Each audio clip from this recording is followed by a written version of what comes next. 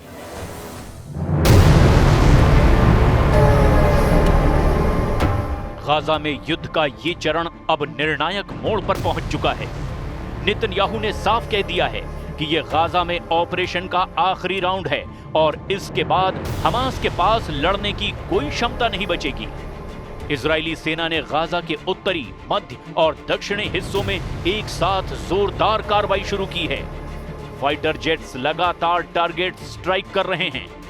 Drone के जरिए real time intelligence जुटाई जा रही है और आर्टिलरी यूनिट्स हमास के अंडरग्राउंड नेटवर्क को तबाह करने में लगे हुए हैं। जमीनी स्तर पर हर गली और मोहल्ले में सैनिकों का मूवमेंट लगातार बढ़ता जा रहा है। इजरायली टैंक उन रास्तों पर बढ़ रहे हैं जो कभी हमास के गढ़ माने जाते थे। ऑपरेशन का फोकस अब सिर्फ हमास के सैन्य ठिकानों पर नहीं, बल्कि उसकी सप्लाई चेन, हथियारों के गोदाम और कमांड एंड कंट्रोल सेंटर्स को पूरी तरह खत्म करना है। नेतन्याहू के मुताबिक अगर हमास को सांस लेने का भी मौका मिला तो वो वापस लौटेगा और ये इजराइल कभी नहीं होने देगा। लेकिन इस पूरी कार्रवाई का मानवीय पहलू भी उतना ही भयानक है। गाजा में बिजली लगभग खत्म हो चुकी है, पीने का पानी बहुत सीमित है और अस्पताल घायल नागरिकों से भरे पड़े हैं। डॉक्टर्स बिना पर्याप्त दवाओं और उपकरणों के सिर्फ बुनियादी इलाज कर पा रहे हैं। संयुक्त राष्ट्र का कहना है कि अगर मौजूदा हालात जारी रहे तो आने वाले हफ्तों में गाजा में भुखमरी अपने चरम पर होगी।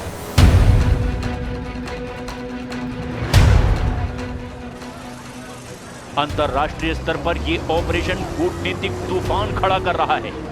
अमेरिका ने फिलहाल इजराइल के आत्मरक्षा के अधिकार का समर्थन किया है, लेकिन व्हाइट हाउस के अंदरूनी हलकों में युद्ध विराम की मांग तेज होती चली जा रही है।